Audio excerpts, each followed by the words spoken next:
Kayak kita ini sekolahnya kelamaan, pinter enggak, soleh jauh. Betulan Pak, jujur aja kita ini. Karena kalau kita soleh, kita pinter, Islam maju di tangan kita, tapi Islam nggak maju tangan kita. Kita jujur ya. Saya, Bapak Ibu semua adalah unsur kejatuhan muslimin hari ini. Ayo kita istighfar bareng-bareng Pak, memang begitu. Astagfirullah, betul Pak. Karena Islam nggak maju di tangan kita. Betulan ini. Di tangan para sahabat Nabi Shallallahu Alaihi Wasallam. Begitu. Antum Bapak Ibu tahu, Persia Romawi yang sebesar itu, itu selesai di tangan murid-murid Nabi, para sahabat radhiyallahu anhum ajmain. Itu sepeninggal Nabi kurang dari 10 tahun Persia Romawi tutup. Karya besar apa ini Pak? Tapi masalahnya bukan sekedar nutup peradaban. Bapak Ibu boleh bayangkan hari ini peradaban terbesar apa gitu ya. Nah itu nutupnya aja kita bingung Pak, apalagi menggantikannya. Karena begitu ditutup kan orang perlu pengganti. Saya kasih contoh sederhana. Kita nih di bidang ekonomi kan perlu transaksi uang Pak. Ini urusan simple, urusan transfer duit. Hari ini kita transfer mudah sekali gitu ya. Tinggal pencet gini transfer duit sampai ke negeri jauh. Begitu? Begitu ditutup oleh muslimin sebuah peradaban, kan harus mencarikan penggantinya. Apalagi kalau sistem ini sistem yang tidak islami, harus ada penggantinya. Tapi subhanallah, bumi saat itu bertanya keahlian apa Madinah punya. Alhamdulillah alladzi bi ni'matihi tatimmus shalihat. Alhamdulillahilladzi arsala rasulahu bil huda wa dinil haqq liyudhhirahu 'ala ad-dini kullihi wa kafa billahi shahida. Asyhadu an la ilaha illallah wahdahu la syarika lah wa asyhadu anna Muhammadan 'abduhu wa rasuluh. Allahumma salli wa sallim wa barik ala Muhammad wa ala alihi wa sahbihi ajma'in. Ya ayyuhalladzina amanu taqullaha wa qulu qawlan sadida yuslih lakum a'malakum wa yaghfir lakum dhunubakum. Wa man yuti'illaha wa rasulahu faqad faza fawzan 'azima. Amma ba'd, mukminin dan mukminat jamaah Masjid Al-Irsyad, juga para pendengar di Suara Muslim Surabaya dan Lumajang. Saudara saya Mas Zubaid yang selama ini bertemu dengan saya cuma di udara, baru sekarang bertemu wajah, karena kalau siaran saya belum pernah lihat wajahnya. Dan para masyayikh, para ustadz, ulama semua yang dirahmati Allah Subhanahu wa taala. Alhamdulillah tadi dijemput oleh Ustaz Abdurrahman Baraja. Alhamdulillah perjalanan panjang sampai Surabaya sini, karena semalam saya dari Jeddah, kemudian tadi landing setengah 12 siang, kemudian pesawat ke Surabaya hampir jam 3, baru terbang ke sini, dari bandara langsung ke masjid ini Pak. Bahkan anak istri saya lewati, saya telepon saja, sudah landing tapi terbang langsung Surabaya. Alhamdulillah bertemu dengan saudaraku yang dirahmati Allah Subhanahu wa taala di tempat ini. Mudah-mudahan tidak mengurangi semangatnya. Kita malam hari ini akan membincangkan tentang sesuatu yang sangat istimewa, tetapi sudah sering terabaikan. Padahal kalau kita laksanakan, dia tidak sulit. Tak ada yang sulit. Cuma masalahnya kita ini sudah terbawa oleh arus besar hari ini, kemudian menjadi bangsa yang kalah. Akhirnya kita mengatakan kita susah untuk mengubahnya. Tidak ada yang sulit. Kita akan membicarakan tentang sesuatu yang sederhana. Kalau kita laksanakan, hidup ini nikmatnya luar biasa, sehatnya luar biasa, yang lebih penting lagi adalah berkahnya luar biasa. Kalau kita melakukan dengan sebaik-baiknya, subhanallah. Tentu karena hanya sampai Isya, walaupun Isya nanti nyambung, saya nggak tahu sampai jam berapa ya. Rasanya memang tidak mungkin selesai tema ini Pak.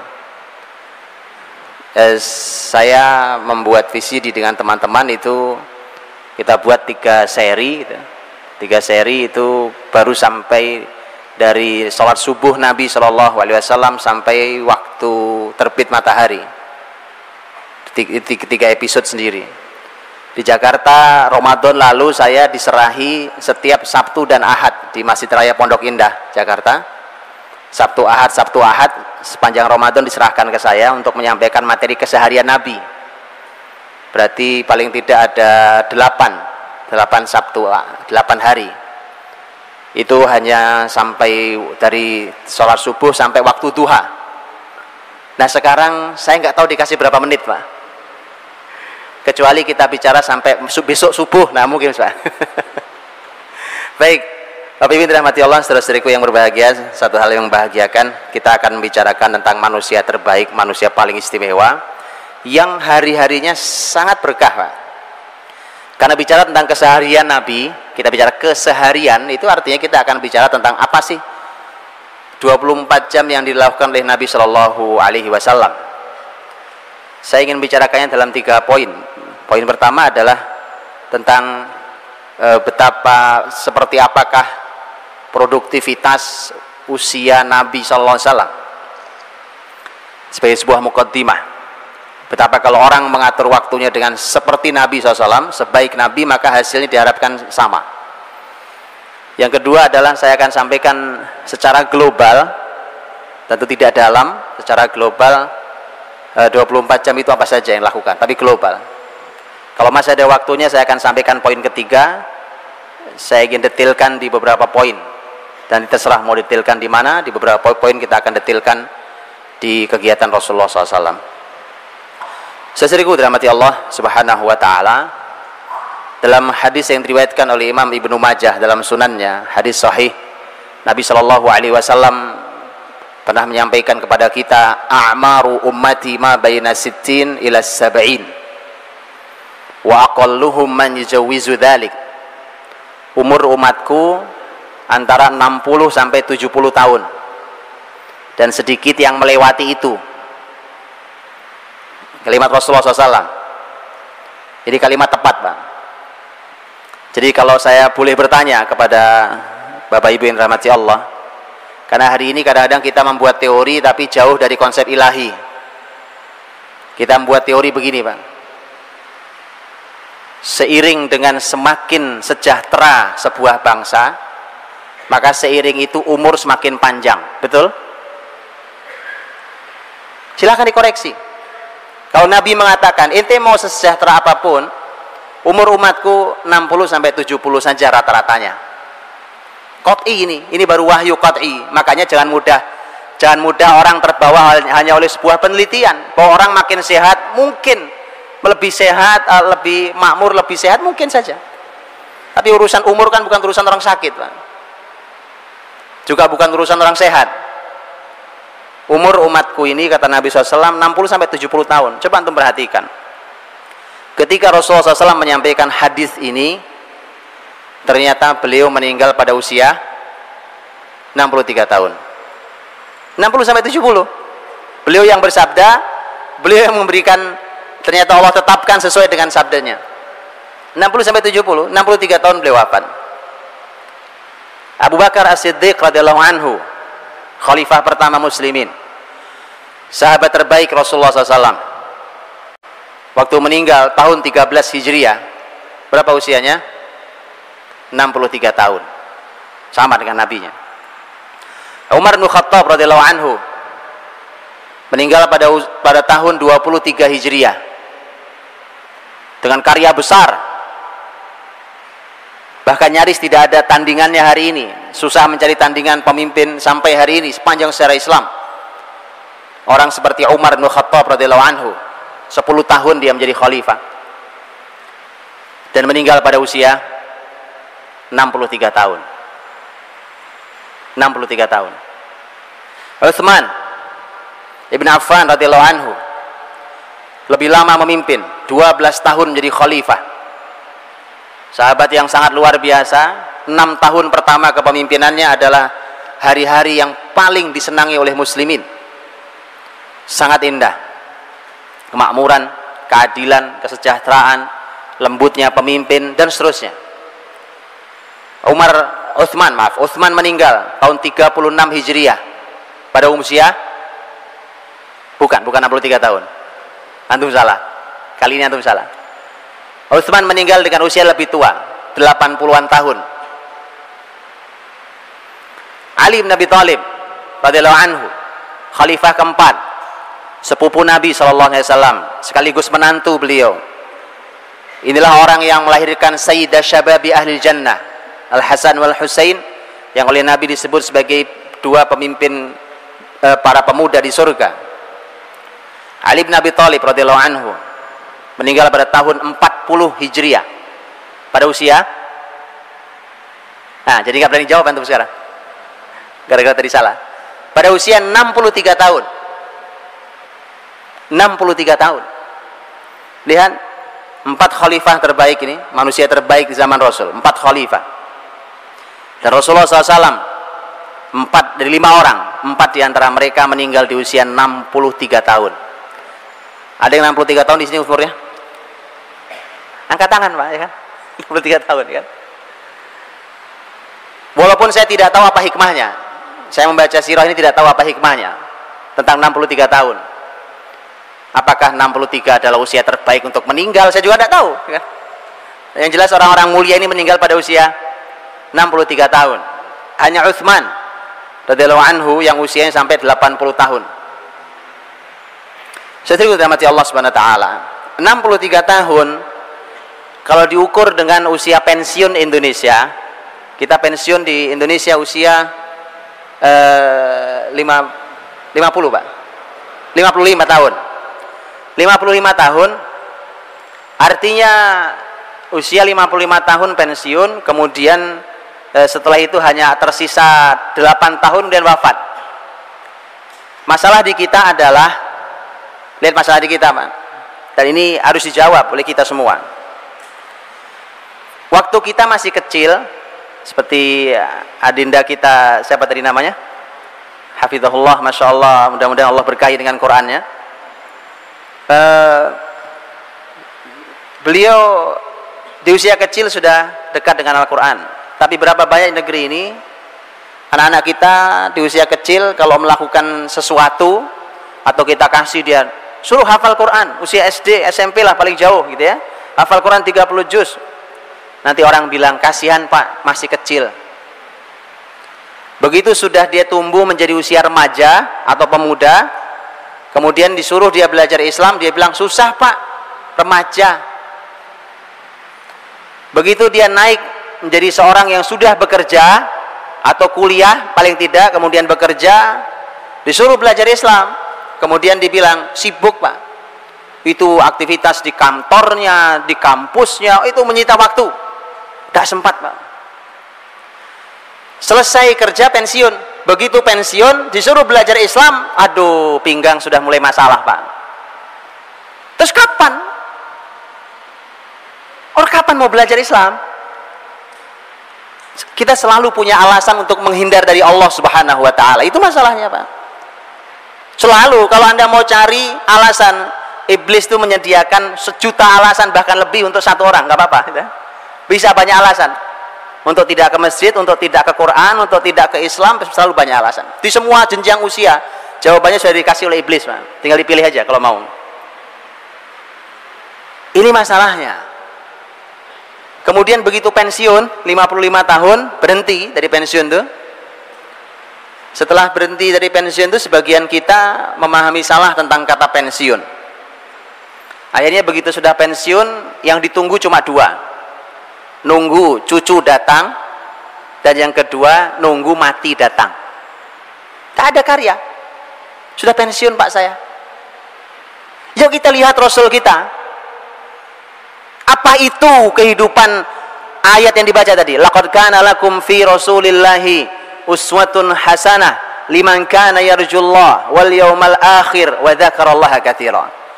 Apa itu kehidupan uswatun hasanah kita itu begitu? Nah, tidak, jauh. Mari saya urai sedikit, Pak. Supaya kita tahu bahwa kan kita semua tahu waktu yang kita miliki. Kalau kalimatnya Imam Al-Hasan Al-Basri rahimahullah ta'ala, ulama besar zaman tabi'in, beliau mengatakan innama antal ayyam, kalian itu kan hanya susunan hari-hari. Kita ini hanya susunan hari-hari. Idza dhahaba ba'duha dhahaba ba'duk. Kalau sebagian hari-hari itu berlalu, berlalu pula sebagian dirimu. Ini matahari sudah terbenam Pak hari ini. Ini hari Jumat. Maka satu Jumat ini kita sudah kehilangan sebagian dari diri kita. Terus lama-lama habis, Pak. Karena kita hanya susunan hari-hari.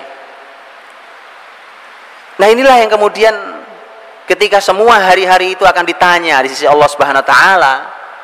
Masalahnya adalah kita mau menjawab pakai apa?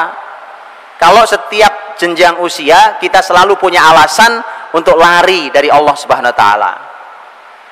Waktu kecil biarkan masih kecil, masih usia bermain. Waktu remaja susah diatur karena remaja. Waktu kuliah dan bekerja sibuk dengan kuliah dan pekerjaan. Waktu pensiun kesehatan sudah tidak menunjang, kemudian mati dalam keadaan na'udzubillah min dzalik. Maka Bapak Ibu dirahmati Allah Subhanahu wa taala, Rasulullah sallallahu alaihi wasallam hanya Allah berikan 63 tahun, Pak, usianya. Tugasnya sebumi, Pak. Ya, Bapak Ibu. Saat itu kejahiliahan itu merata di seluruh bumi, bukan cuma di Arab. Yang jahiliyah bukan cuma Mekah, Pak. Semua jahiliyah. Peradaban terbesar saat itu adalah Persia dan Romawi.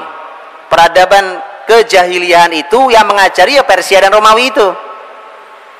Hanya dibagi dua, mereka saling perang di antara mereka. Kalau Persia adalah mewakili masyarakat yang tidak punya Alkitab, kalau Romawi adalah masyarakat yang punya Alkitab. Adapun masyarakat yang lain seperti masyarakat Arab, mereka tidak di bawah Persia, tidak di bawah Romawi. Tapi karena saat itu orang Arab adalah masyarakat yang tidak punya Alkitab, maka mereka lebih senang menginduknya ke Persia. Karena seperti kalimat para ulama, at-tuyuru ala ashkaliha taqa. Burung itu akan hinggap dengan yang sejenis, gitu, Pak. Pasti ya, burung hinggap dengan yang sejenis. Makanya jahiliyah Mekah atau Arab itu lebih senang bergabungnya ke Persia daripada ke Romawi. Kalau ke Romawi kejauhan, Pak. Nah, Romawi itu orang punya Alkitab. Tapi yang tidak punya kitab atau yang punya kitab sekalipun sama rusaknya. Jangan sampai kalimat ini ternyata aplikasi hari ini bisa masuk, Pak. Jadi jangan sampai kalimat ini cocok dengan hari ini. Ya, yang tidak ngerti Quran dan yang ngerti Quran sama rusaknya. Kan gak enak dengarnya. Tapi kalau itu kejadiannya, ini PR besar buat negeri yang diharapkan kebangkitannya oleh dunia Islam hari ini. Maka Rasulullah SAW tugasnya sebumi. Sebumi, Pak. Tugasnya adalah untuk menghapus kejahiliahan itu. Bukan cuma penjajahan, kalau penjajahan mah sederhana kan. Kalau di undang-undang kita kan menghapus penjajahan, ya Pak. Nabi tugasnya menghapus kejahiliahan. Tugasnya sebumi. Umur dikasih cuma 63 tahun. Apa yang bisa dikerjakan? Tapi lihat, subhanallah, inilah orang yang panduan hidupnya dari bangun tidur sampai tidur lagi dipandu oleh ayat. Dipandu oleh ayat, Pak. Rasulullah SAW. Makanya kalau nanti saya sampaikan, kalau kita mau dipandu oleh wahyu, insya Allah, Pak, berapapun usia yang Allah berikan berkahnya, masya Allah, nggak ada masalah. Masalah umur bukan wewenang kita. Terserah Allah memberi berapa. Tapi yang penting adalah usia itu adalah usia yang diberkahi. Seperti kalimat Imam Nawawi rahimahullah ta'ala yang Allah ambil di usia 45 tahun. Tapi Bapak Ibu boleh membaca hasil peninggalan karya-karya ilmu Imam Nawawi rahimahullah ta'ala.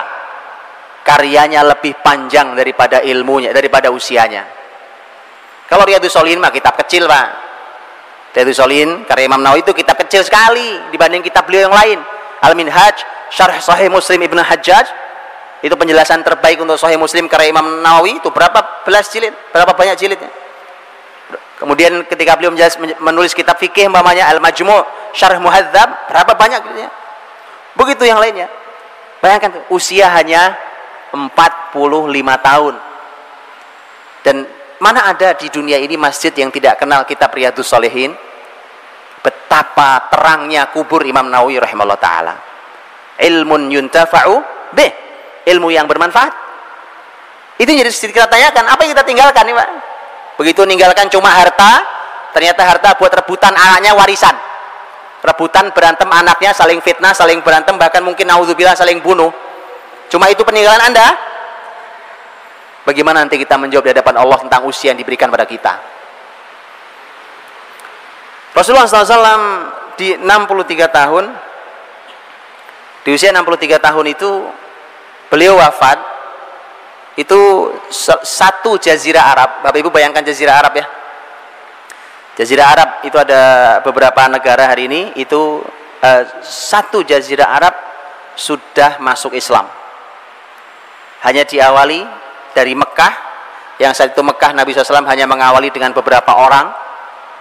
Ternyata dalam waktu 23 tahun satu jazirah Arab sudah mendapatkan hidayah. Sisanya diserahkan kepada sahabat yang beliau bina, yang beliau didik.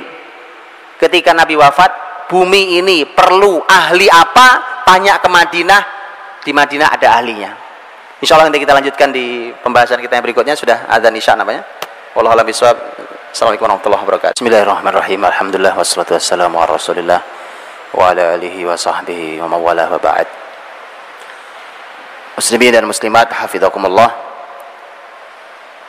Rasulullah sallallahu alaihi wasallam meninggal di usia 63 tahun dengan karya sebesar itu, yang kalau kita saja susah untuk menyadarkan satu orang saja, untuk mengislamkan satu orang saja, Nabi mengislamkan satu jazirah Arab. Satu jazirah Arab. Karya besar, karya terbesar dalam kehidupan seseorang. Idza jaa nasrullahi wal fath wa ra'aitan nasa yadkhuluna fi dinillahi afwaja. Kemenangan terbesar itu ketika orang berlomba-lomba, berbondong-bondong untuk masuk Islam. Nah, sesuai dengan hati Allah Subhanahu wa taala, Nabi juga tidak kenal istilah pensiun. Nabi itu kalau tadi pensiun umur 55 tahun, di usia 55 tahun Nabi baru mendapatkan perintah untuk berperang, berjihad. Jadi 55 tahun adalah perang pertama yang besar. Yang kita tahu adalah perang Badar. Itu umur Nabi adalah umur kita pensiun. Nabi pertama perang. Setelah itu dari umur 55, saya tidak bicara yang mudanya. Kalau muda jangan ditanya, oh, tuanya saja seperti itu. Dari umur 55 tahun sampai tahun 9 Hijriah. Tahun 9 Hijriah itu artinya usia Nabi sudah 61 tahun. Dari 55 sampai 61 tahun itu kalau di rata-rata perang Nabi itu setiap catur wulan perang, Pak. Itu yang Nabi ikuti. Yang Nabi tidak ikuti lebih banyak lagi. Karena kadang-kadang Nabi mengutus sahabat. Setiap kurang lebih rata-rata per 4 bulan. Ini kalau tidak rata-rata. Per 4 bulan Nabi perang. Berapa usianya? Sudah usia pensiun. 55 sampai 61 tahun. Kadang-kadang perang dekat. Khandaq itu paling sekitar 5 kilo dari kota Madinah, dari Masjid Nabawi. Uhud ya nggak terlalu jauh juga, paling 7 kilo. Tapi begitu kita bicara Khaybar, jauh, jauh sekali. Jadi kadang-kadang jaraknya dekat, kadang jauh, kadang musimnya sedang enak, kadang musim sedang sangat terik, sangat panas. Kadang lagi banyak makanan, kadang sudah 3 hari tidak makan. Subhanallah. Jadi itu usia Nabi tidak kenal istilah pensiun yang artinya adalah nganggur terus nunggu mati menunggu cucu, itu nggak ada, Pak. Tidak ada itu. Nabi SAW terus berkarya, terus begitu. Yang menghentikan tugas Nabi SAW hanya wafat, Pak. Kemenangan besar terus naik, tapi kemenangan ketika tadi wara'aitan nasa yadkhuluna fi dinillahi afwaja. Orang berbondong-bondong masuk Islam tahun 10 Hijriah dan tahun 11 Hijriah adalah tahun disebut sebagai Amul Wufud. Tahun bos rombongan dari berbagai macam suku dan kabilah datang ke Madinah untuk menyatakan diri masuk Islam. Amul Wufud, tahun kemenangan besar. Dimulai dengan kemenangan besar yang disebutkan dalam surat Al-Fath, inna fatahna laka fatham mubina, itu kemenangan tahun 8 Hijriah, yaitu kemenangan Fathu Makkah, ketika Nabi berhasil membersihkan Mekah dari kemusyrikan dan mengislamkan, mengantarkan hidayah ke masyarakat Mekah dan sekitarnya. Jadi sangat besar karyanya, Pak. Begitu Rasul sebagai seorang guru, umpamanya ini guru besar terbaik, Pak. Bisa dibayangkan bahwa para sahabat Nabi SAW itu kuliahnya sama Nabi, Pak, di Madinah. Dan kuliahnya nggak lama-lama. Kayak kita ini sekolahnya kelamaan, pinter enggak, soleh jauh. Betulan, Pak, jujur saja kita ini. Karena kalau kita soleh, kita pinter, Islam maju di tangan kita. Tapi Islam nggak maju tangan kita. Kita jujur, ya? Saya, Bapak Ibu semua adalah unsur kejatuhan muslimin hari ini.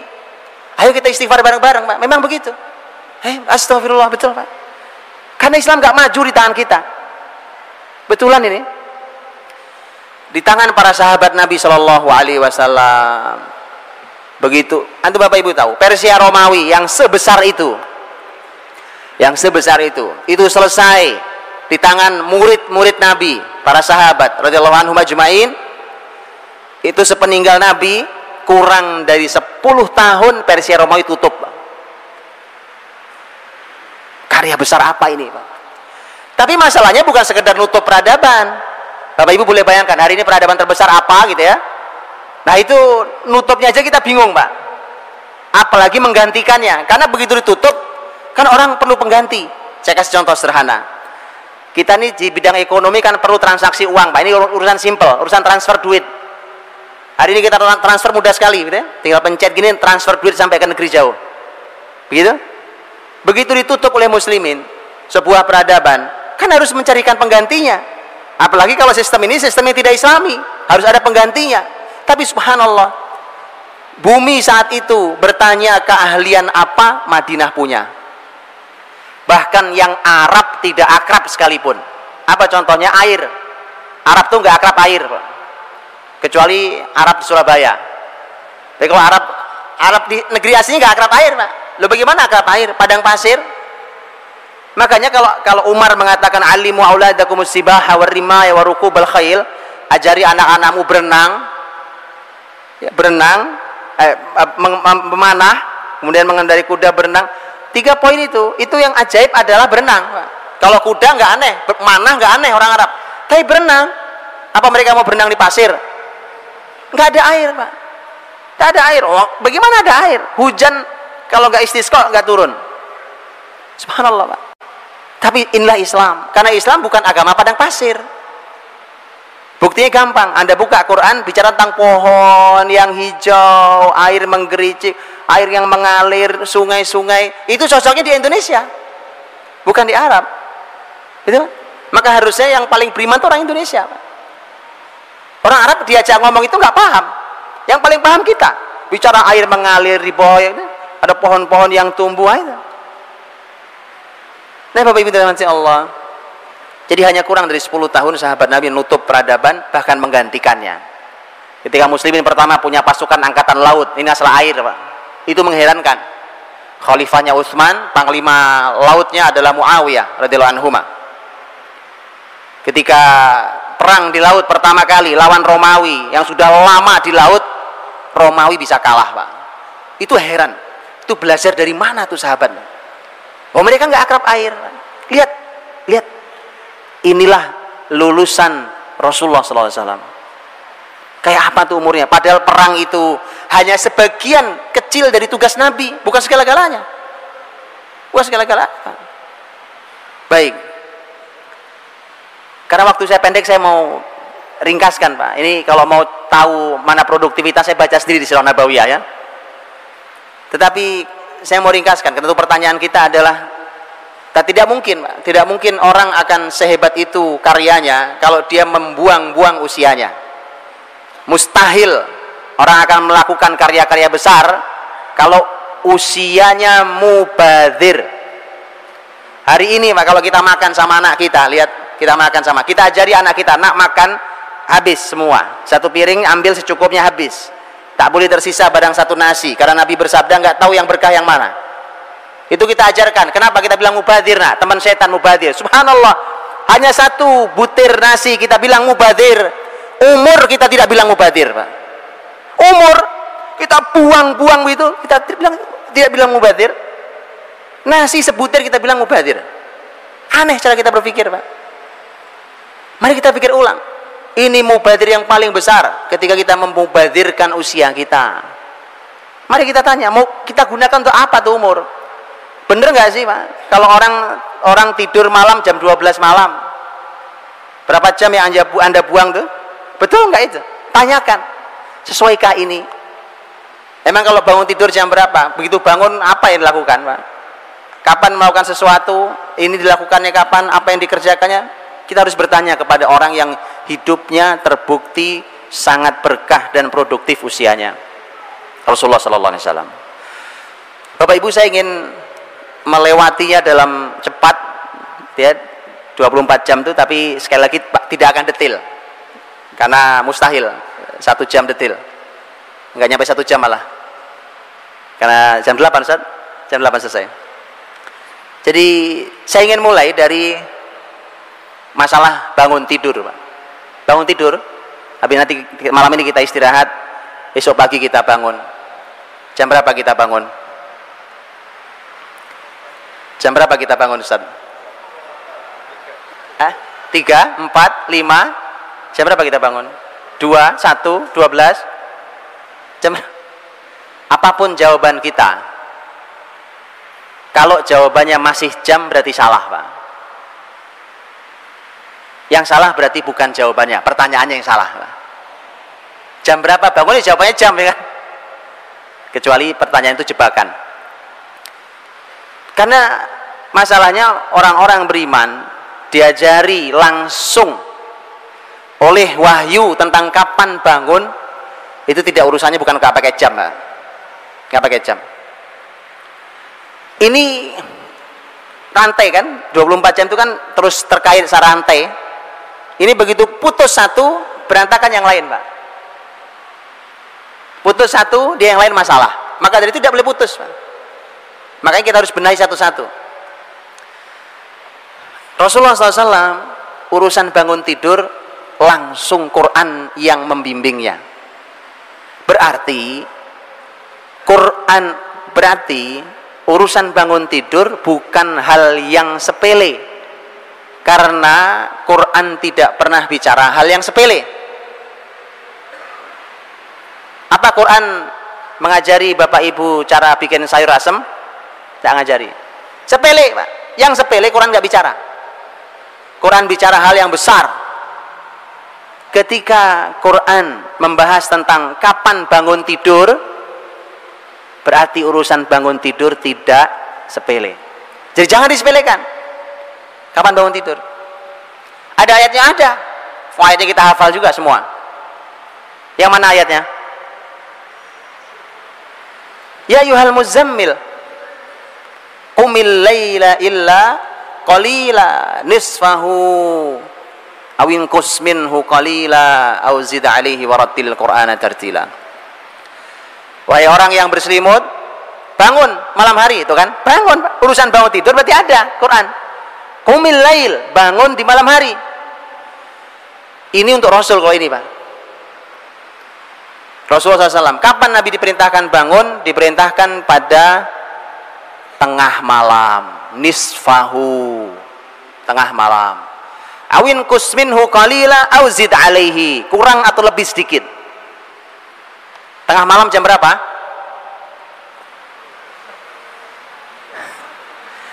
Lihat, Pak, lihat. Mari kita lihat. Mengapa hari ini kita tidak berkarya? Mengapa Islam jatuh di tangan kita? Karena waktu Nabi sudah bangun, kita belum tidur. Nabi sudah tidur, kita masih melek. Jadi kemana? Ya, Nabi ke utara, kita ke selatan. Nabi ke barat, kita ke timur. Nggak pernah ketemu kita sama Nabi. Lihat ya. Tengah malam jam berapa? Gampang caranya. Karena malam dimulai dengan adzan maghrib dan malam diakhiri dengan adzan subuh. Dihitung dibagi 2, itu namanya setengah. Nisfahu. Tengah malam, Pak. tengah malam Nabi sudah bangun, kita baru tidur. Kesalahan pertama. Jadi Bapak Ibu, saya pengen Bapak Ibu pegang pulpen kertas gitu, salah satu ini, salah dua, nanti kasih contreng salah gitu Pak, untuk mencocokkan. Pulang lo kok salah semua, itu lain cerita. Mudah-mudahan nggak salah semua. Iya, nilainya ya minimal 8 lah kan. Nilai 5 nggak lulus Pak, nggak lulus. Masalahnya kalau umur itu tidak ada ujian ulang Pak, udah lewat. Baik, jadi Nabi SAW diperintahkan Allah bangun di tengah malam. Kalau tengah malam bangun Pak, Bapak Ibu rahmati Allah, itu kan buat Rasul, karena memang mukhatabnya, seruan di ayat itu memang untuk satu orang, ya ayyuhal muzammil, wahai satu orang yang berselimut, Rasul SAW. Baik, umatnya diminta untuk bangun malam, ya, kita diminta untuk bangun malam. Wa minal laili fatahajjad bihi nafilatan lak asa yab'atsaka rabbuka maqaman mahmuda, walaupun itu dhamirnya juga satu orang. Tapi Nabi SAW dalam hadis yang sahih, Nabi menyampaikan tentang kapan bangun pagi paling terlambat. Tahu kapan? Bangun pagi paling terlambat. Bangun pagi paling terlambat menurut petunjuk Rasul dalam hadis yang sahih adalah pada azan pertama. Azan pertama kapan?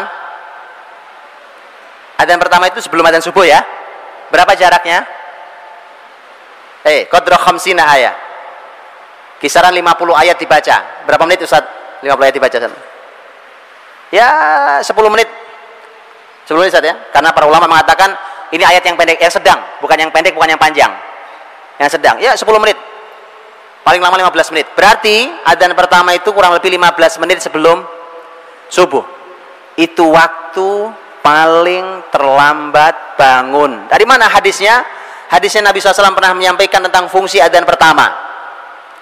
Kata Nabi, fungsi adzan pertama ada 2. Liyarji' qa'imakum wa yuqidh na'imakum. Agar yang sudah sepanjang malam qiyamul lail segera istirahat. Segera istirahat. Sudah mau subuh, jadi dia harus segera bangun, harus istirahat lagi. Dia harus segera witir, kemudian istirahat lagi. Karena nanti ada istirahat Nabi SAW di situ. Jadi adzan pertama itu fungsinya yang pertama adalah mengingatkan yang sudah qiyamul lail agar segera istirahat. Fungsi yang kedua, nah ini yang kita bahas, wa yuqidh na'imakum, dan membangunkan yang masih tidur. Jelas? Jadi dalam kamus orang beriman tidak ada kamus tidur kesiangan itu bangunnya, begitu kan? Kalau sekali waktu karena kelelahan luar biasa, pernah terjadi bahkan pada Rasul, itu di perjalanan jihad pernah terjadi sekali waktu. Tapi kalau terjadinya setiap hari mah itu mah bukan banget namanya, bukan sekali waktu terjadi ya. Dan itu ada hukum fikihnya. Kapan orang bangun di situ dia sholat.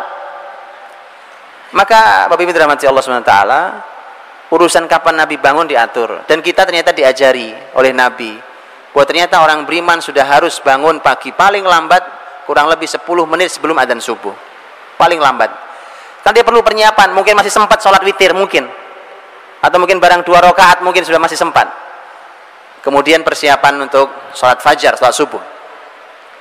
Cuma bangun qiyamul lail, bangun sebelum subuh, itu sebenarnya pembahasannya bukan kapan bangun Pak, tapi kapan tidur malamnya. Penting kapan tidur malamnya. Kapan Nabi tidur malam? Itu pertanyaannya. Dan itu yang harus kita latihkan di keluarga kita masing-masing. Kapan kita Pak disuruh Nabi untuk tidur? Urwah bin Zubair radhiyallahu anhu, ini sepupu Nabi, ini sepupu Aisyah. Sepupu Aisyah radhiyallahu anha, putranya Asma binti Abi Bakar dari suaminya Zubair bin Awam. Urwah ini nanti menjadi ulama besar di kalangan generasi tabi'in. Urwah bin Zubair, beliau waktu sepeninggal Nabi pernah datang bukan sepupu, keponakan, saya salah bicara, keponakan Aisyah, karena anaknya Asma. Sepeninggal Nabi Shallallahu Alaihi Wasallam, Urwah main ke rumah Aisyah, karena itu adalah bibinya. Urwah bawa temannya. Selepas sholat Isya seperti ini, kemudian Urwah dengan temannya berbincang-bincang, ngobrol, Pak, karena masih muda, ngobrol. Aisyah dari kamarnya berteriak, Urwah, tidak begitu cara Nabi menghabiskan malam. Nabi tidak suka Nabi tidur sebelum Isya, dan Nabi tidak suka melek setelah Isya. Saya ulang kalimat Aisyah radhiyallahu anha. Sudah jelas ya? Nabi tidak suka tidur sebelum Isya, tapi Nabi juga tidak suka begadang malam, melek malam setelah Isya, tidak suka. Maka kita tutup pengajian kita sekarang. Udah lewat Isya ini. Kata Aisyah, kecuali ada urusan muslimin yang harus diselesaikan. Tapi namanya kecuali itu nggak setiap hari. Makanya saya tidak sarankan kajian itu pada Isya. Dan saya sudah tidak pernah ngisi kajian pada Isya, kecuali satu pengajian itu pun di masjid samping rumah saya. Saya tidak mau, sudah mau saya. Ini melanggar aturan Rasul. Rasul habis Isya istirahat, tidur kita. Tidak ada begadang-begadang malam, tidak ada kamusnya. Ini mumpung libur, padahal ada. Tidak ada. Subhanallah. Semua yang saya sampaikan ini, Pak, Anda boleh uji dengan ilmu apapun hari ini. Ilmu kesehatan, ilmu kedokteran, psikologi, ilmu apapun silakan diuji, Pak. Anda akan menjumpai inilah mukjizat itu. Ajaib. Tanyakan di sini, ada banyak dokter, silakan, Pak. Kualitas tidur ba'da Isya, hitunglah tidur hanya 4-5 jam. Dengan tidur jam 12 malam, tidurnya sama, 4 atau 5 jam. Jauh kualitasnya. Buktinya gampang. Anda bangun masih lemes kalau tidur jam 12, walaupun udah 5 jam tidurnya. Tapi Anda tidur ba'da Isya, tidak perlu alarm. Boleh dicoba malam ini. Atau besok malam, silakan dicoba. Kalau saya tidak sarankan yang orang tua, karena orang tua tidurnya memang cepat. Tidur juga sudah makin sedikit. Yang muda-muda nih, yang masih muda-muda wajahnya Masya Allah, silakan dicoba, Pak. Silakan coba tidur ba'da Isya, tidak usah pakai alarm. Dijamin, biidznillah, dia akan bangun sebelum subuh. Jadi masalah kita bangun sebelum subuh itu bukan masalah kapan bangun. Masalahnya adalah kapan kita tidur. Karena udah putus rantainya sejak kapan kita tidur. Jadi nggak nyambung berikutnya. Baik. Jadi ternyata kita diajari Nabi tidur ba'da Isya. Nah, mohon maaf nih, ini kritik saya untuk teman-teman Arab di Timur Tengah sana. Mereka nggak suka tidur ba'da Isya. Ini kepala saya agak error nih, Pak. Kliang-kliang error ini. Setiap malam tidur jam 12 saya dari hari Minggu kemarin. Ahad, Senin, Selasa, Rabu, Kamis. Kenapa? Karena setiap kita pertemuan itu pertemuan ba'da Isya. Kalau pagi habis sholat subuh itu seperti kota mati. Saya di Jeddah kemarin, kayak kota mati, Pak. Sepi, kayak kota mati. Apalagi hari libur. Antum tiduran di jalan, insya Allah gak ada yang nabrak gitu, Pak. Sepi, bisa main bola itu. Ini tidak sesuai. Makanya pantas Islam jatuh di pusat wahyunya begitu. Saya berbincang dengan seseorang pengajar Quran kemarin. Orang sana pengajar Quran. Beliau mengatakan, ya ini memang salah. Tapi bagaimana lagi? Sekarang ada lampu, ada elektronik ini, orang masih bekerja. Saya bilang bukan alasan. Untuk menegakkan sunnah Nabi bukan alasan.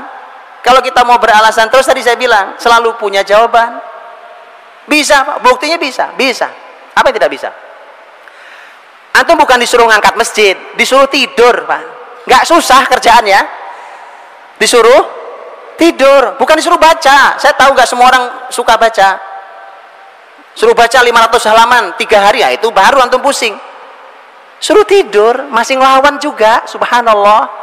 Antum mau perintah apa lagi? Ini perintah paling mudah dari Nabi. Suruh tidur ba'da Isya. Dah tidur juga. La ilaha illallah. Yuk tidur, Pak, ba'da Isya, tidur ba'da Isya. Sudah. Dicoba, Pak. Ya. Ini subhanallah. Ini konsep kalau antum mencoba, subhanallah. Baik, saya mau tanya, Nabi tidur sehari berapa kali? Berapa, Ustaz? Berapa kali Nabi tidur sehari?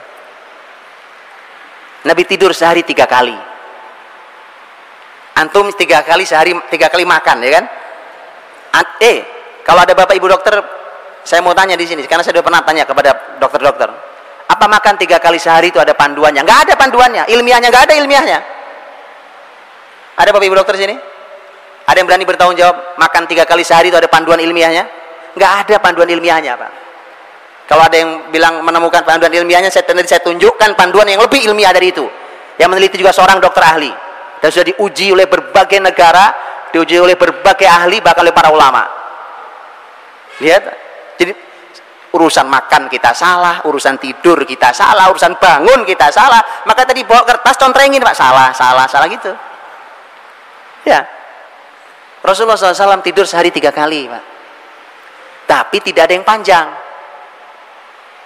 Coba tadi, ya kita hitunglah waktu yang paling tengah ya, karena waktu negeri tropis berbeda dengan negeri di Timur Tengah. Kita hitunglah yang paling menengah waktu kita di tropis ini. Waktunya nyaris tidak banyak bergeser, subuh gak banyak bergeser dari hari ke hari. Kalau kita isya jam segini, paling jam 7:30 kita isya. Oke lah, kita tidur jam 8. Baik, beres jam 8 kita tidur. Bangun tengah malam, hitunglah paling gampang jam 12 lah tengah malam tuh. Berapa jam Nabi tidur? 4 jam. Betul ya? 4 jam. Nabi bangun, Nabi lakukan qiyamul lail di antara aktivitas beliau, karena aktivitas beliau di malam hari itu yang paling utama adalah qiyamul lail dan tartil Quran, walaupun Nabi melakukan hal-hal yang lain. Itu ada banyak kisah yang lain. Setelah Nabi SAW melakukan semua aktivitas malam itu, nah tadi ketemu azan pertama. Azan pertama itu belum subuh. Di situ Nabi tidur lagi. Kapan Nabi bangun? Begitu mendengar azan subuh. Berarti berapa menit? 15 menit. Lihat, ada yang bilang kalau kita yang tidur 15 menit, insya Allah bablas Pak subuhnya, ya kan? Itu masalahnya cara tidurnya. Loh, semua itu ada. Jangan melihat sesuatu hanya sepotong dibawa pulang, nanti bingung, Pak. Lihat, kenapa Nabi SAW tidur miring ke kanan dengan bantal tangannya itu memudahkan kita bangun diantaranya, Pak. 15 menit Anda bisa bangun. Nabi kadang-kadang hanya tidur-tiduran, tidak tidur, tapi Nabi kadang tidur betulan sampai ngorok-ngorok, mendengkur suara Nabi SAW. Nabi terbangun oleh azan fajar, azan subuh. 15 menit. Tidur yang ketiga kapan? Tidur yang ketiga qailulah. Qailulah itu kalau Nabi tidurnya hanya beberapa menit menjelang azan zuhur. Nabi terbangun oleh azan zuhur. Itu qailulah. Kalau hari ini sistem yang berjalan bukan sistem Islam, kita nggak bisa. Apa bisa? Bisa. Kalau perusahaan punya saya, pendidikan punya saya buat begitu, Pak. Betulan, pesantren punya saya buat begitu. Insya Allah. Antum kalau nanti pesantren saya, pesantrennya baru buka tahun ini ya. Antum pesantrennya lihat, insya Allah kita lakukan itu. Ya, sebelum zuhur semua harus sudah selesai. Aktivitas tidur. Bangunnya pas azan zuhur. Niru Nabi. Uswatun hasanah liman kana yarjullah wal yawmal akhir wa dzakarallaha katsira.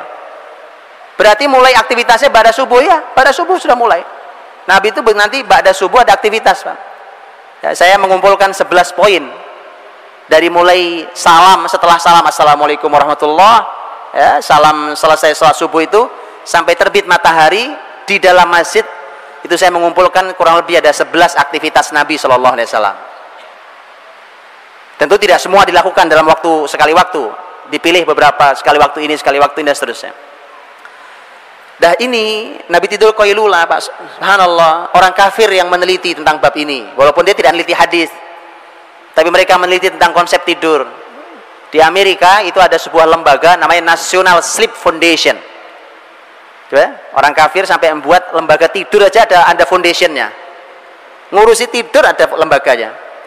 Lembaga itu termasuk yang merekomendasikan dengan sangat kuat, bahkan mereka memberikan hitungan secara US dollar berapa kerugian perusahaan-perusahaan di Eropa dan Amerika yang tidak mengizinkan karyawannya istirahat di waktu siang itu, dihitung secara US dollar.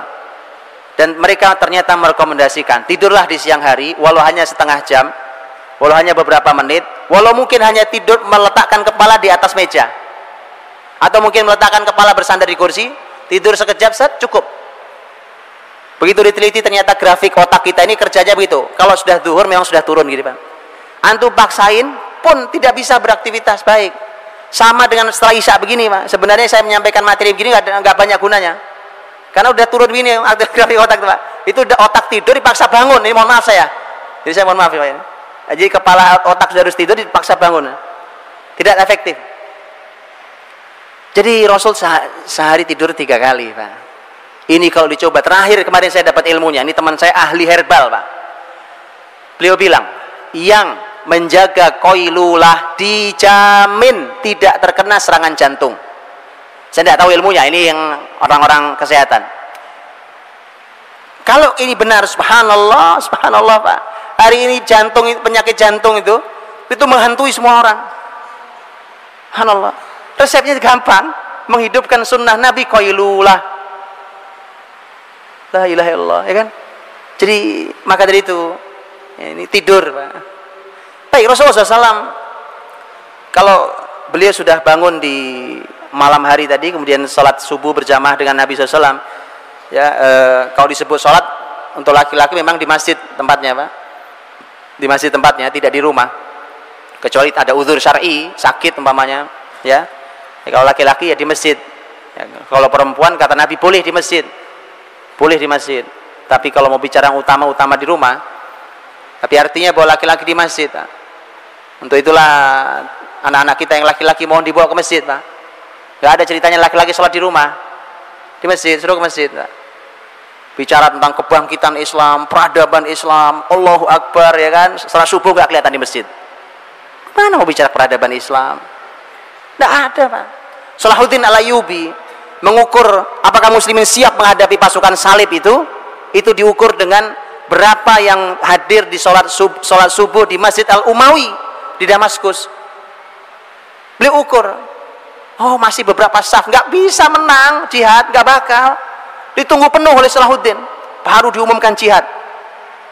Lihat Pak, kita ini kadang-kadang bicara cuma teriak-teriak jihad ya kan, takbir, kebangkitan apa, kita sholat subuh di masjid. Pak di masjid.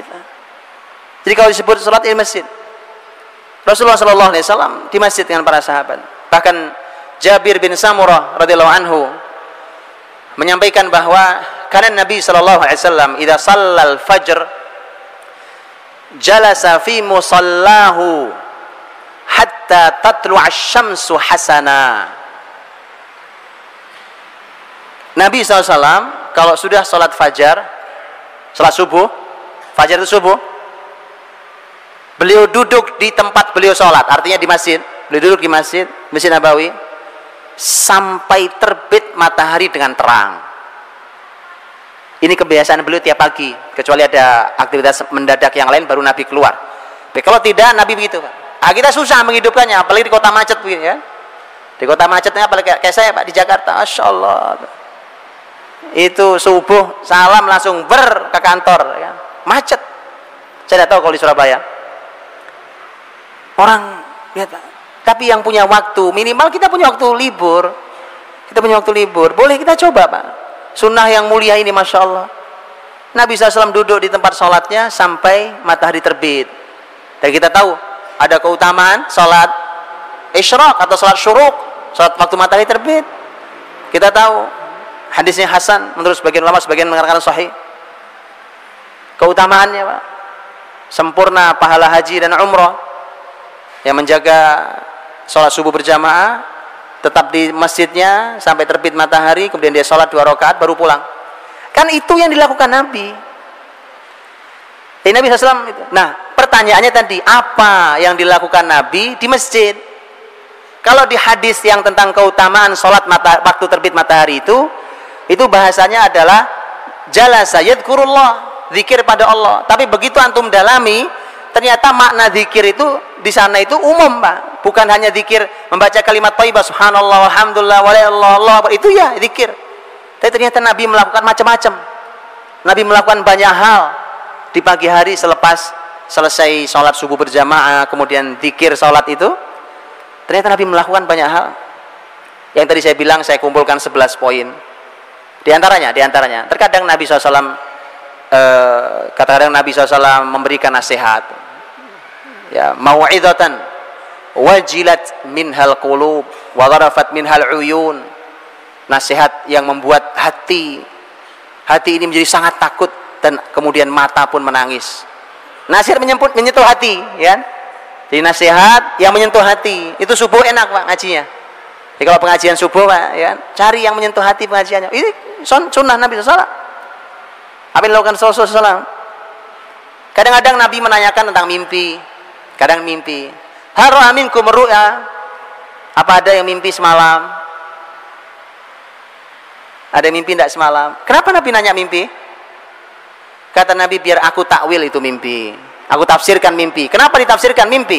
Karena ada hadis Nabi SAW di mana Rasul pernah menyampaikan bahwa tidak tersisa, la tabqa minan nubuwati illal mubasysyirat. Tidak ada yang tersisa dari kenabian kecuali kabar gembira.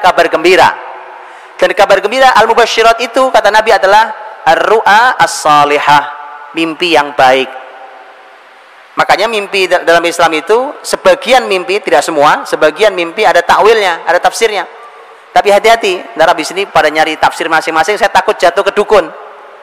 Di Indonesia susah dibedain dukun sama bukan dukun, karena kita nggak berilmu, jadi kemudian susah bedainya.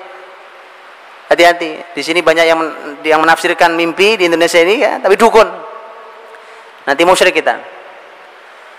Rasulullah SAW melakukan banyak hal. Kadang Nabi absen sahabat. Kata Nabi, ada yang sakit enggak? Ada yang meninggal enggak di antara kita? Absen, pagi-pagi. Jadi masjid itu memang tempat absen. Loh, kalau ini masjid, lingkungan di sekelilingnya, kan yang jamaah kan itu juga, Pak. Iya, Pak. Iya kan, subhanallah. Kita gampang absennya. Oh, hadir, Pak. Oh, ada, ya kan? Itu absensi terbaik, Pak, waktu sholat subuh itu. Jadi kalau Anda mau milih karyawan, ini saya sarankan nih caranya. Gak usah pakai macam-macam. Kan, Anda mau cari pakai ilmu, pakai psikotes sekalipun bisa nipu, itu gampang. Apalagi panduan untuk isi psikotes banyak di toko-toko buku, ya kan.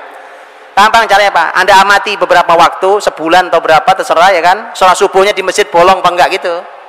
Angkat jadi karyawan. Kalau sudah ilmunya sudah, keahlian sudah, lihat sholat subuhnya, Pak. Insya Allah Anda akan mendapatkan karyawan yang luar biasa. Ini yang punya perusahaan-perusahaan, ya kan. Yang punya ini, mau milih mantu juga sama. Bersama, ya kan. Bapak yang memilih mantu, ya, mantu laki-laki, Pak, terutama, Pak. Soal subuh nggak pernah kelihatan, jadi mantu nyusahin nanti. Betulan ini, baik ya. Oh, ini panduan, Nabi ngabsen. Kata Nabi, siapa yang sakit, siapa yang meninggal di antara kita. Subhanallah, ya. Banyak aktivitas Nabi SAW di pagi hari pada subuh itu. Nabi melakukan banyak hal. Dari 11 poin. Baik. Selepas itu, tentu sekali lagi saya tidak sabar detail, ya. Saya hanya berikan contoh-contoh. Begitu terbit matahari, kita tahu ada sunnah untuk salat tadi, ya, salat sunnah al-isyraq atau asy-syuruq. Selesai itu Nabi keluar dari masjid. Kemana pergi? Pulang. Nabi pulang. Nabi temui istrinya satu persatu. Karena istri Nabi tidak satu persatu diketuk pintunya. Begitu Nabi datang sebagai seorang suami terbaik yang pernah dijumpai oleh seorang perempuan. Nabi senyum, Nabi ucapkan salam, Nabi tanya apa kabar, Nabi tanyakan apa kegiatannya, apa yang dilihatnya, dan seterusnya. Kadang Nabi menyampaikan nasihat ringan, kadang sekedar duduk bercengkrama. Subhanallah. Istri Nabi tidak satu, tapi semua terperhatikan. Lah kita nih istri cuma satu aja kok nggak keurus. Mari, Pak, belajar sama orang terbaik. Ini salah satu hikmah mengapa Nabi istrinya banyak. Memberikan contoh, Pak. Istri banyak, Nabi semua terurus. Semua luar biasa. Semua wanita istimewa. Kita satu aja ngeluh nggak bisa didiknya. Salah berarti, Pak. Ya, jadi Rasulullah SAW ketuk pintu satu-satu rumah istri, ditemui satu-satu. Selesai pindah lagi, temui satu-satu. Karena rumahnya tidak berjauhan. Ketuk pintu satu-satu. Kalau rumahnya berjauhan, ya ini resikonya susah, ya kan? Paling bisa nelpon. Nabi kadang-kadang bertanya kepada istrinya, seperti cerita Ummu Salamah radhiyallahu anha, juga Aisyah radhiyallahu anha. Nabi bertanya kepada mereka, hal indakum syai'? Lihat pertanyaan Nabi, subhanallah, lihat pertanyaannya. Hal indakum syai'? Apa kamu punya sesuatu? Ngerti maksudnya? Apaan? Nanya sarapan. Nabi tidak nanya ada makanan enggak, ada sesuatu enggak? Sesuatu. Dalam bahasa Arab kata syai' nakirah pula. Nakirah itu tidak definitif, tidak ada alif lam nakirahnya. Syai' nakirah, sepele, sesuatu yang sepele, apa sajalah, apa saja. Karena syai' itu sesuatu yang tidak definitif, tidak definitif. Jadi apa saja, sepele. Kadang-kadang Aisyah pernah bercerita, Ummu Salamah pernah bercerita, kadang-kadang mereka mengatakan, nggak ada ya Rasulullah. rumah Nabi nggak punya makanan pagi hari. Manusia terbaik itu nggak punya makanan. Kadang-kadang istri yang jawab, tidak ada ya Rasulullah. Kalau tidak ada, Nabi bilang, idzan ana shaim, saya puasa. Jadi begitu Bapak Ibu, tolong urusan makan disederhanakan. Ada ya dimakan, nggak ada ya puasa, selesai gitu loh. Hari ini gara-gara budaya kuliner, makan menjadi rumit buat keluarga muslim. Bukan sekedar apa menunya, tapi bagaimana cara menyajikannya. Ada Bapak Ibu tahu? Ada sebuah rumah makan, karena kita udah bosen dengan makan cara biasa, itu makan di sampingnya singa. Betulan. Tapi singa itu tutup pakai kaca tebal gitu, makan di samping singa, Pak. Ini ruang makannya itu singa. Kita sudah aneh cara kita makan, Pak. Akhirnya di kita ini makan kalau nggak gitu nggak ada nikmatnya. Apalagi menunya udah macam-macam menunya. Mari kita sederhanakan cara makan kita, Pak. Saya khawatir, Pak. Jadi jangan keluarga muslim tidak boleh mewajibkan kuliner. Sekali waktu boleh, kuliner wajib tidak ada itu. Karena itu akan mendidik anak-anak Anda, membuat makan itu menjadi rumit. Padahal makan tuh oleh Nabi disederhanakan. Ada saya makan, nggak ada yang nggak makan. Puasa ya puasa. Bahkan Nabi mengatakan, hal indakum syai', kata syai', sederhana aja, nggak ada ya sudah. Lihat. Jadi mohon ditiadakan kuliner, Pak. Oh, ini PR besar. Hari ini kita mewajibkan, sampai bapaknya kadang saking sibuknya, dia punya kewajiban kuliner setiap minggu sekali keluar sama anaknya. Begitu dia sibuk gak sempat keluar, dia minta maaf. Aduh maaf ya ayah, pekan ini sibuk sekali, mohon maaf gak sempat keluar makan sama kalian. Siapa yang mewajibkan? Tak ada, Pak. Kalau alasannya ini untuk komunikasi, komunikasi Anda bisa dengan cara apapun hari ini. Oh, SMS komunikasi, telepon komunikasi, email komunikasi, ketemu komunikasi, di rumah komunikasi, di jalan komunikasi, ngantar sekolah komunikasi. Jadi masalah kita ini sebenarnya bukan itu alasan aja itu, Pak. Itu hanya alasan. Jadi boleh silahkan makan di luar dengan keluarga, Masya Allah, jalin erat dan hangatnya rumah tangga. Tapi dalam Islam itu bukan sesuatu yang penting. Dia tidak penting. Suatu hari Rasul datang ke rumah istrinya. Kali ini Aisyah radhiyallahu anha yang bercerita. Begitu datang, Rasulullah SAW ditawari kali ini, bukan Nabi SAW ketika itu juga bertanya, hal indakum syai', apa ada sesuatu? Ternyata kata Aisyah, ya Rasulullah, uhdiyalana his, kita dikasih hadiah oleh seorang sahabat itu his. His itu makanan, korma dicampur dengan tepung dengan apa, jadi his, enak makanannya. Ya, kalau ke Mekah, Madinah, Bapak Ibu bisa tahu his. Dan his itu termasuk makanan kesukaan Nabi SAW. Tuh, Pak. Sampai makanan yang Nabi sukai itu Masya Allah gizinya, Pak. Anda tahu daging kambing? Ya, Nabi, bagian mana yang paling Nabi suka? Al-katif. Katif. Nah, katif. Di apa namanya nih? Lengan bagian atas. Di sini ada ahli daging nggak di sini? Tanyakan pada ahli daging, Pak. Apa hebatnya daging di bagian itu dibanding bagian yang lain? Subhanallah. Jadi yang disukai Nabi pun bukan sederhana, ya. Rasulullah SAW ketika mendengarkan kalimat Aisyah, ya Rasulullah, kita dikasih hadiah his, dan his itu aku simpan untukmu. Karena Aisyah tahu ini kesukaan suaminya. Nabi SAW mengatakan, yaudah sini bawa sini, padahal tadi saya sudah niat puasa. Nabi batalkan puasa sunnahnya. Kalau puasa wajib tidak boleh dibatalkan kecuali ada udzur syar'i, yang betul syar'i. Tapi puasa sunnah boleh dibatalkan untuk hal yang lebih penting, yang wajib. Nabi SAW mengatakan, saya dibatalkan puasa sini, saya makan. Ambil pelajarannya, Bapak Ibu dirahmati Allah, terutama para ayah, dan saya mewakili para ayah meminta maaf pada para ibu. Bu, minta maaf saya Bu, mewakili para suami, karena saya juga suami dan ayah. Minta maaf kadang-kadang bawa bapak ini kan, begitu pulang kerja udah capek, ya udah malam, pamannya ada makanan di rumah, istrinya bilang belum makan ya, udah disediakan, aku udah makan di luar. Oh ya sudah. Bapak tahu, sekedar saya sampaikan perasaan seorang wanita Pak, itu begitu bilang ya sudah, itu ngenesnya sampai besok malam itu.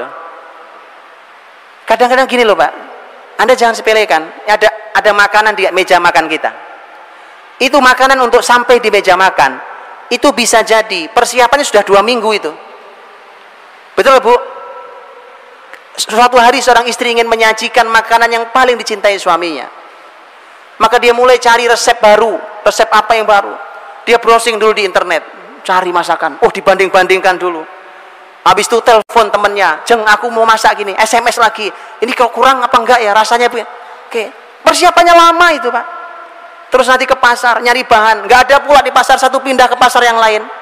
Dia masak seharian, dia masak Pak. Ini agak ini sedikit ini, hiperbola sedikit. Jadi lama itu untuk sampai makanan di meja makan itu, subhanallah, itu melibatkan waktu, tenaga, hati dan cinta. Enggak gampang Pak. Begitu pulang tahu-tahu suaminya bilang, aku udah makan sama teman-teman di luar. Ya Allah, makanya saya minta maaf nih Bu, mewakili para suami, para ibu, mohon maafkan kami, kadang-kadang laki-laki nggak punya rasa. Yang beginilah kami diciptakan Allah SWT kan. Jadi mohon dimaafkan. Insya Allah mulai malam ini kita akan belajar Bu. Sentuhlah makanan itu, makanlah itu, ucapkan kalimat yang mulia. Siapa yang masak nih? Aku yang masak. Luar biasa istriku ya kan. Istri subhanallah ya kan. Masalah rasanya nggak jelas itu nomor sekian Pak. Iya, loh, nggak boleh menghina makanan kan. Ya, Rasulullah SAW memberikan penghargaan Pak, karena makanan itu di hati seorang wanita nggak gampang Pak, nggak seperti di hati laki-laki. Laki-laki simpel-simpel aja, udah gampang itu Pak. Berbeda Pak. Lihat Aisyah dikasih hadiah his, nggak dimakan, ingat suami. Suami makan di luar sama teman-temannya, nggak ingat istrinya. Aisyah makan, ingat suaminya. Mau makan nggak jadi, disimpan nunggu Rasul datang. Dan Nabi memberikan penghargaan, subhanallah. Bahkan Nabi puasa sunnah hari itu Nabi batalkan agar dia bisa menyenangkan istrinya, karena ini makanan hadiah, bukan sekedar sesuatu yang dimakan, tapi ini adalah pemberian hati dari seorang istri Pak. Indah bukan? Makanya kalau mau belajar parenting jangan dari yang lain, dari Nabi. Belajar parenting sama orang kafir ya kan, teori barat, semua teori macam-macam. Belajar sama Rasul Pak, terbukti istri tidak satu, anak tidak satu, cucu tidak satu, tapi keluarga paling bahagia di muka bumi sampai ke akhirat nanti. Mari kita belajar sama Rasulullah SAW ya, sampai urusan makan Nabi ajarin. Baik, selesai temui istrinya satu-satu. Nabi balik ke masjid Pak. Balik ke masjid berarti masuk waktu duha. Waktu duha ternyata adalah waktu yang paling panjang Nabi menyampaikan ilmu kepada para sahabatnya. Itu waktu berilmunya Nabi yang paling panjang, dari duha hingga waktunya qailulah, tadi menjelang zuhur. Ya kalau nggak sempat menjelang zuhur ya setelah zuhur Pak. Setelah zuhur antum qailulah boleh ya, sebentar kan ada jam istirahat siang kalau di kantor 1 jam ya lumayan. Qailulah. Rasulullah SAW itu aktivitasnya Pak, dan disitulah aktivitas ilmu Nabi SAW disampaikan segala macam. Dan subhanallah, bacalah tentang majelis Nabi, itulah kampus Nabi, itu sekolahan Nabi Pak. Hasilnya yang tadi saya ceritakan di awal, hasilnya generasinya kayak begitu. Ini majelisnya, Rasul wafat, dunia perlu ahli apa? Madinah punya Pak. Maka dari itu begini cara belajarnya, harus diulangi. Hari ini juga sama Pak, pendidikan kita ya kan? cara ngajarnya, apa yang diajarkannya, nggak tahu itu konsepnya siapa. Teori muter-muter kan sekolah, pinter enggak, soleh enggak, tadi saya bilang itu. Karena bukan konsep Nabi SAW. Kalau konsep Nabi itu subhanallah Pak, singkat, kurikulumnya mudah, hasilnya dahsyat. Hari ini kita kurikulum banyak, waktu banyak, kuliah sampai S1 aja umur udah 22 tahun. Lulus S1 masih bingung mau ngapain, kan? Nikah nggak berani, kerja masih nyari, mau ngapain? 22 tahun Muhammad Al-Fatih jadi sultan, 23 tahun Umar bin Abdul Aziz jadi gubernur, 17 tahun anaknya Umar bin Abdul Aziz, Abdul Malik jadi menteri. Begitu Pak. Usama bin Zaid 18 tahun jadi panglima. Abdullah bin Abbas 15 tahun jadi staf ahli negara kekhilafan Umar bin Khattab. Kita ini 22 tahun masih baru lulus S1, bingung. Jauh Pak, jauh. Mari kita pikirkan ulang, ada pola hidup kita yang salah, ada keseharian kita yang salah, dan itu kita masih pertahankan di anak-anak kita. Jangan diulangi Pak. Rasul waktu duha, waktu belajar bersama sahabat, waktu yang paling panjang, dan di situ terjadi banyak hal, terjadi peristiwa, ilmu tentang ngajar, ilmu cara mengajar, apa yang diajarkan, apa yang ditanamkan di situ, belajar di situ semua. Disitulah konsep sekolah sampai kampus di situ Pak. Di situ konsepnya.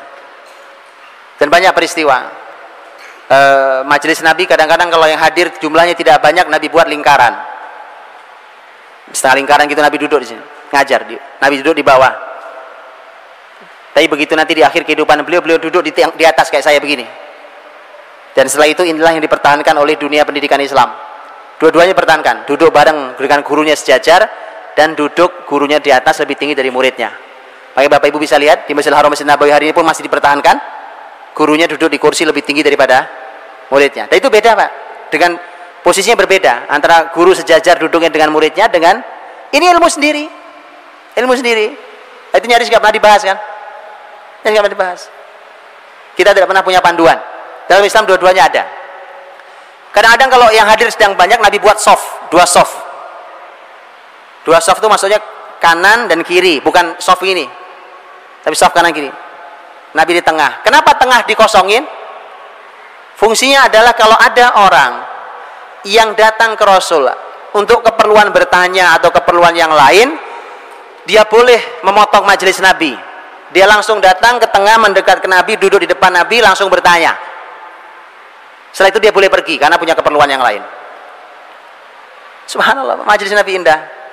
Nah, disitulah kemudian kualitas para sahabat Nabi juga beda-beda. Karena kadang-kadang seseorang tidak bisa hadir setiap hari, ada yang setiap hari hadir, bahkan bukan setiap hari, setiap saat bersama Rasulullah SAW. Seperti Anas bin Malik, Abu Hurairah radhiyallahu anhuma. Baik, begitu sampai Qailulah, Nabi Qailulah, istirahat. Bangunnya zuhur. Begitu selesai zuhur, kita tahu zuhur, Nabi SAW zuhur. Begitu selesai zuhur, Nabi duduk dengan para sahabatnya, kadang-kadang tidak. Tetapi kalaupun Nabi duduk dengan para sahabat di majelis, kalau ada ilmu yang beliau sampaikan, tidak lebih panjang daripada sebelum zuhur. Pada zuhur itu lebih pendek. Kadang-kadang Nabi SAW memanfaatkan waktu itu untuk ziarah, menziarahi cucunya, menemui cucu-cucunya, menemui anak-anaknya. Terkadang Nabi manfaatkan itu juga untuk mengontrol pasar, controlling pasar. Nabi jalan mengontrol pasar, melihat aktivitas ini syar'i apa tidak syar'i, benar apa tidak benar. Seperti ketika Nabi menegur tentang seorang yang menjual korma yang ditutupi atas sama yang bawah beda Pak. Itu kerjaan pedagang, sebagian pedagang hari ini juga gitu. Dan itu penipuan dalam Islam. Man ghasyana falaysa minna, kata Nabi. Yang menipu begini ini bukan bagian dari kami. Tidak boleh lakukan itu. Nabi masukkan tangan begitu, ternyata yang atasnya sama yang bawah beda. Dan Nabi kontrol pasar, karena Nabi punya pasar Pak. Pasar muslimin, ini PR besar sendiri. Bapak Ibu kalau yang pernah ke Masjid Nabawi atau paling nggak ngeliat Masjid Nabawi ya, bayangkan Masjid Nabawi, saya mau cerita. Masjid Nabawi itu bayangkan kiblatnya, ini ada, saya sekarang ada kiblat nih Masjid Nabawi gitu ya, mamanya. Sebelah kanan Anda, ini ngadep kiblat nih saya. Di sebelah kanan Anda itu kurang lebih di pojokan pagar Masjid Nabawi yang sebelah kanan depan. Ya, sekali lagi saya ngadep kiblat. itu dulu adalah pasar terbesar milik Yahudi, yaitu pasar Bani Qainuqa. Ternyata Nabi SAW membangun pasar muslimin itu di sebelah sininya Pak, sebelah kanan juga, tapi agak ke belakang. Lihat, Nabi berani membangun ekonomi face to face dengan Yahudi. Baru perekonomian bisa diambil oleh muslimin. Hari ini konsep syariah tidak jalan Pak di pasar, karena pasar punya Yahudi. Nggak bisa jalan. Lapangan punya orang, Anda mau punya aturan sendiri nggak boleh sama yang punya. Muslimin harus punya pasar sendiri. Konsep syariah dijalankan. Kalau perlu face to face untuk supaya langsung orang lihat mana yang lebih berkah, mana yang lebih maju, mana yang lebih hebat. Begitu Pak. Kalau perlu lihat mana yang lebih ramai pasarnya. Ya. Nabi adu pasar face to face berhadapan. Itu dilakukan. Nabi SAW melakukan controlling sehingga tidak boleh. Nah ini juga konsep. Ketika Umar bin Khattab radhiyallahu anhu menjadi khalifah, beliau mengumumkan di pasar muslimin, la yabi' fi suqina hadha illa man faqih wa illa akala riba radhiya am aba. Tidak boleh jualan di pasar kita ini kecuali orang yang faqih, orang yang punya ilmu fikih muamalah benar, ngerti dia fikih muamalah jual beli itu bagaimana. Kalau tidak, maka dia pasti akan memakan riba, baik dia rela ataupun terpaksa. Ali bin Abi Thalib radhiyallahu anhu saat dimintai izin oleh seseorang, wahai Ali, saya ingin bisnis mulai jualan dagang, maka doakan saya. Kata Ali, kamu sudah belajar fikihnya? Fikih jual beli, fiqhul buyu', jual beli? Dia bilang, bagaimana kalau saya belajarnya sambil jalan? Nah, ini kesenangan kita nih, learning by doing, bahasa kerennya. Padahal itu baca parah itu Pak. Learning by doing, ya kan? Saya sambil jualan tapi sambil belajar fikih muamalah. Kata Ali, lah, belajar dulu fikihnya baru kamu jualan. Lihat Pak, kita jualan pun salah sekarang ternyata. Fikih buyuk udah ngerti, jualan iya, bisnis sudah gede, perusahaan udah 15. Fikih jual beli tidak tahu. Akhirnya kita makan yang haram, baru begitu uang haram banyak kita bingung datang ke Ustadz. Gimana Ustadz? Banyak duit haram di saya. Kemarin tidak mau belajar. Disuruh belajar susah, kan? Begitu sekarang sadar dia bingung. Sudah bingung, yang haram sudah terlanjur banyak, menarik keluarnya susah pula. Makanya Pak, Islam ini konsep dalam Islam. Ya, yang sudah terlanjur ya segera belajar fikih muamalah. Yang punya usaha belajar Pak. Ada fikihnya kan? Ada fikihnya. Dalam fikih ada bab jual beli. Jadi Rasul kadang melakukan controlling terhadap pasar, kadang kunjungan ke rumah anak-anak cucunya dan seterusnya. Nabi berinteraksi dengan anak cucunya, itu pelajaran sendiri. Bagaimana Nabi berinteraksi anak, berinteraksi dengan cucu dan segala macam. Singkat kata, masuk waktu asar. Gitu? Masuk waktu asar dengan semua aktivitas Nabi itu. Masuk waktu pasar, sholat. Begitu sholat, selesai asar adalah waktu yang paling pendek, dan nyaris Nabi tidak duduk dengan sahabat lama-lama di masjid, tidak berlama-lama dengan para sahabat di masjid. Sudah lelah seharian Pak, sudah lelah seharian, sudah beristirahat, waktunya istirahat. Pada asar Nabi SAW sudah tidak banyak beraktivitas di masjid dengan para sahabatnya, tidak duduk lama lagi. Kalau pada itu pun hanya perlu, kalaupun perlu saja ya, kecuali kalau Nabi punya program pelajaran sehari, karena Nabi pernah punya pengajian 1 hari full dari pagi sampai sore. Itu ada, apalah kita nyebutnya hari ini, apa nyebutnya hari ini, pokoknya belajar seharian full ya kan, mau daurah, mau workshop, mau apa, itu Nabi pernah punya. Nabi pernah juga punya daurah 20 hari, hadis sahih dalam riwayat Bukhari dan seterusnya. Jadi Nabi SAW kalau sudah sore, sudah pada asar, itu sudah tidak terlalu banyak kegiatan. Apa kegiatan beliau? Kegiatan beliau tadi bersilaturahim, berkunjung. Kadang-kadang ada sahabat datang ke beliau, ya Rasulullah, ini saya mau menyembelih onta, tolong disaksikan. Jadi para sahabat senang apapun disaksikan Nabi, berkah Pak. Dikunjungi orang-orang soleh, makanannya dimakan sama orang soleh. Makanya ada doanya, akala ta'amakumul abror, ya, makananmu dimakan oleh orang-orang baik. Berkah makanan kita ya Pak, kasih makanan orang-orang baik itu. Dia senang sahabat. Nabi datangi untuk itu ya, untuk motong onta, motong kambing, sampai masak, sampai makan bersama dan seterusnya. Nanti kadang berkunjung ke rumah sahabat yang lain. Kadang Anas pernah meminta Nabi untuk berkunjung ke rumahnya, untuk Nabi sholat di rumah Anas. Ini nggak pernah kita lakukan ya Pak. Minta orang yang soleh nyolati rumah kita Pak. Belum pernah kita lakukan ya. Itu Anas pernah minta Pak. Pernah minta. Nah, sore hari menjelang maghrib, Nabi melakukan aktivitas yang sama dengan yang Nabi lakukan setelah terbit matahari. Apa itu? Menemui istrinya satu persatu. Subhanallah. Beginilah bahagianya rumah tangga Pak. Ada istri yang oleh suaminya disapa dengan sebagai seorang suami terbaik 2 kali dalam sehari. Mengawali hari dan menutup hari. Makanya para istri selelah apapun, kalau begitu nikmat Pak kerjanya di rumah ya kan, nyaman. Oh, Masya Allah, beban istri nggak sederhana. Tapi kalau suami memberikan yang terbaiknya, Masya Allah, istri semangatnya luar biasa. Nabi temui satu-satu. Cuma kalau yang sore ini agak berbeda. Bedanya adalah kalau Nabi tidak cukup waktu, umpamanya tadi nemeni sahabat motong kambing, kan lumayan motong kambing, nguliti, masak kan butuh waktu itu. Kalau waktunya tidak mepet maghrib, maka Nabi tidak mengunjungi satu-satu. Tapi Nabi langsung ada di rumah istri yang dapat jatah malam itu. Kan jatah malam digilirkan. Istri yang punya jatah malam itu Nabi langsung di situ. Nah, semua istri sudah tahu, oh Nabi nggak datang nih karena berada kesibukan, maka semua istri kumpul di rumah itu.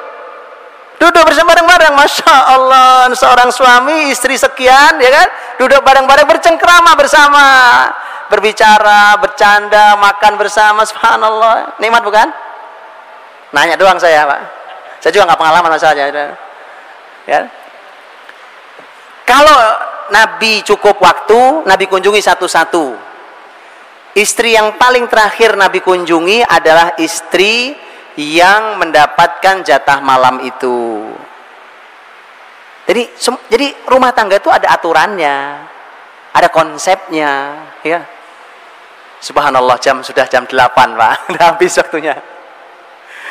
Baik, saya tutup kalau begitu, bahwa kalau sudah maghrib kita tahu ada panduan dalam Islam tentang masalah maghrib ke isya, malam setelah terbenam matahari itu sudah tidak ada aktivitas.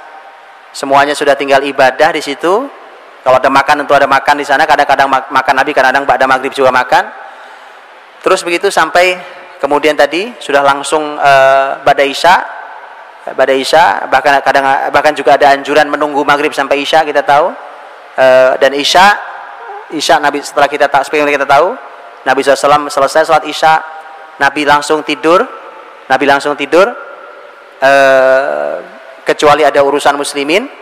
Dan isya itu ada satu sunnah yang kita perlu mencobanya, tapi mohon mencobanya setelah ilmunya ada, disampaikan juga ke masyarakat biar nggak jadi fitnah.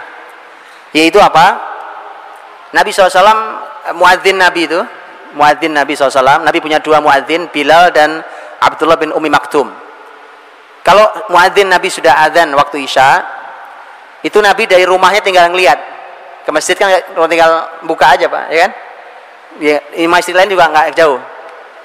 Kalau di masjid para sahabat sudah berkumpul banyak, Nabi segera keluar untuk segera sholat isya, kemudian selesai pulang istirahat.